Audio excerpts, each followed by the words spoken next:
लक्ष्मी रूपे संस्थिता। साधु की जाति क्या और धर्म क्या, उसका नाम क्या और पता ठिकाना क्या, जिस संबोधन से भी बुला लिया वह उसी से सहमत रुक गया वहीं ठिकाना। न मोह न ममता, भला मोह और ममता हो भी तो किससे, सभी तो एक हैं। रिश्तों में बांध लेने से ही तो कोई अपना नहीं हो जाता। यही कथा है उन साधु महाशय की जिनसे कुछ वर्षों पूर्व मेरी भेंट हुई। अनेक प्रयत्न करने पर भी उनका परिचय विस्तार से न प्राप्त हो सका। यद्यपि आत्मीयता इतनी कि अपने सगे संबंधियों में भी न मिले। सारा ध्यान केवल साधना, इष्ट चर्चा एवं गुरु वर्णन तक ही सीमित और बातों ही बातों के मध्य उनके श्रीमुख से प्रकट होते ऐसे साधना सूत्र जो किसी भी ग्रंथ में न मिले। उनका स्वभाव देखकर मैंने अपने मन से ही उनका एक नाम सोच लिया, हृदयानंद, और जब उन्हें बताया तो वे ठठाकर हंस पड़े। ठीक भी तो था, क्योंकि साधना की खेती उन्हीं के मन में लहलहाती है जिनका हृदय प्रेम के हल से जोता जा चुका हो। स्वामी हृदयानंद जी के सहज व्यवहार से वशीभूत होकर उनसे मैं प्रायः हठपूर्वक ऐसे प्रश्न पूछ लेता था जो कि सामान्य दृष्टि से अटपटे लग सकते थे, किंतु उनमें गूढ़ तत्व छिपा अवश्य होता था। ऐसे ही क्रम में मैं उनसे एक दिन पूछ बैठा कि यह विरक्त और साधु जीवन कहाँ तक उचित है। यह तो एक प्रकार से पराश्रित होता है, स्वाभिमान खोकर उस समाज की दया पर ही आश्रित रहता है जिसका त्याग करके आपने यह साधु वेश धारण किया है।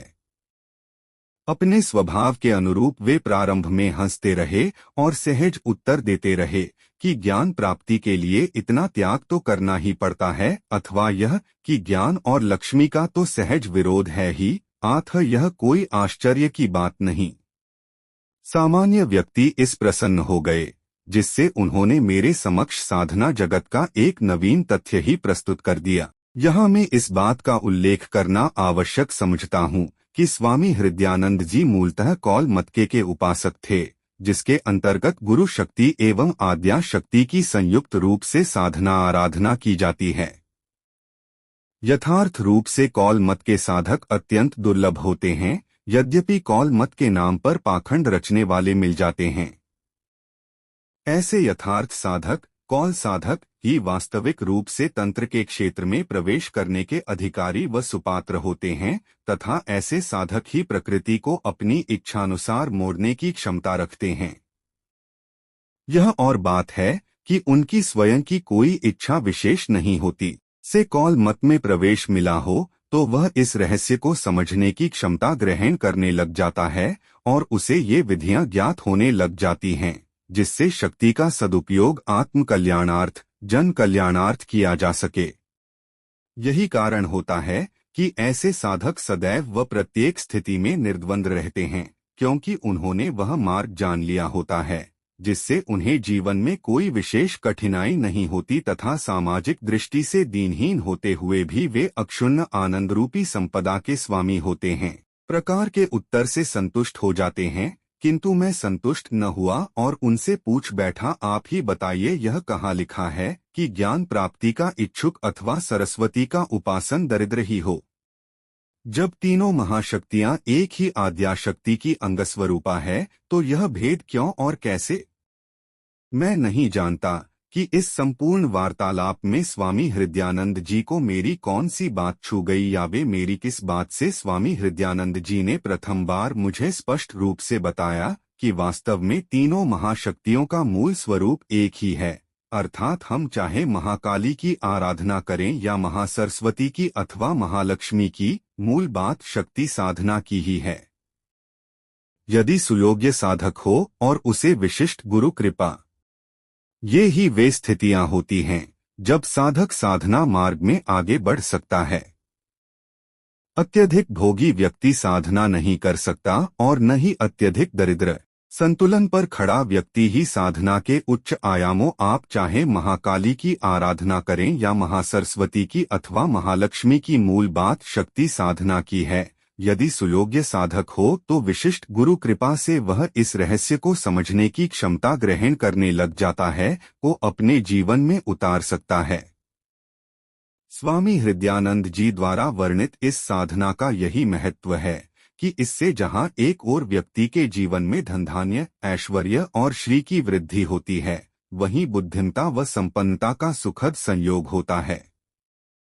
बुद्धिमान व संपन्न व्यक्ति ही समाज में सम्मान का पात्र होता है। इनमें से कोई भी एक गुण न रहने पर वास्तविक रूप से प्रसन्नता नहीं आ पाती। साधना विधान।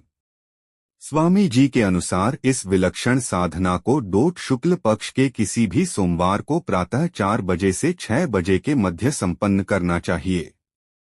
यह शुक्ल पक्ष किसी भी माह का हो सकता है या गुरु पुष्य योग में भी इसे संपन्न कर सकते हैं। प्रातः साधक उठकर स्नान आदि से स्वच्छ होकर सफेद वस्त्र धारण कर उत्तर दिशा की और मुंह करके सफेद आसन पर बैठें। एक सफेद वस्त्र लेकर उस पर निम्न प्रकार से कुमकुम द्वारा अथवा श्रेष्ठ होगा कि अष्टगंध द्वारा निम्न यंत्र की रचना कर लें। इस प्रकार रचना करने के उपरांत कमला मंत्रों से अभिषिक्त 8 गोमती चक्र एवं त्रिशक्ति मंत्रों से चैतन्य एक लघु नारियल प्राप्त कर उन्हें यंत्र में स्थापित करना है।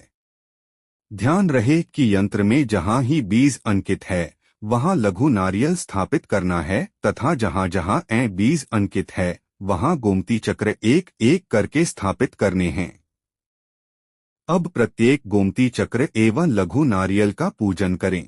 प्रारंभ में लघु नारियल पर कुमकुम का टीका एवं पुष्प की पंखुड़ियां ऐहीं श्री कमलवासिने नमः उच्चारण करके चढ़ाएं। तदुपरांत प्रत्येक गोमती चक्र का पूजन भी इसी भांति करे। में ही श्री कमलवासिने नमः इस मंत्र का सतत जप करते रहें। सबसे अंत में संपूर्ण सामग्री पर श्रद्धा भाव से अक्षत चढ़ाएं एवं घी का दीपक लगाकर शुद्ध एवं पहले किसी साधना में प्रयुक्त न की गई आद्याशक्ति कमल गट्टा माला से निम्न दुर्लभ मंत्र की 11 माला मंत्र जप करें। मंत्र मंत्र जप के उपरांत कुछ देर तक उसी आसन पर शांतिपूर्वक ध्यानस्थ होकर बैठे रहें। संभव है इस अवस्था में आपको कुछ ऐसे दृश्य या विचार प्राप्त हों जो आगामी जीवन के लिए अत्यधिक उपयोगी सिद्ध हों। एक दिवसीय इस साधना की समाप्ति पर उसी दिन सायंकाल सभी गोमती चक्र एवं माला को किसी नदी या तालाब में विसर्जित कर दें तथा जिस वस्त्र पर यंत्र अंकित किया था उसमें लघु नारियल को लपेटकर तिजोरी में रख दें। 1.25 महीने के पश्चात लघु नारियल को उस यंत्र अंकित वक्ष सहित नदी में प्रवाहित कर दें। साधनाओं का संसार अत्यंत विशाल है। पता नहीं कब कौन सी साधना साधक के प्राणों से मेल खा जाए और जीवन धन्य व संपन्न हो जाए। आत्म योग्य साधक प्रत्येक साधना को कम से कम एक बार प्रयोग में अवश्य ही लाते हैं। प्रत्येक साधना कुछ न कुछ लाभ अवश्य ही देती है। पूर्ण सफलता न भी मिले तब भी आगे का मार्ग प्रशस्त होता ही है।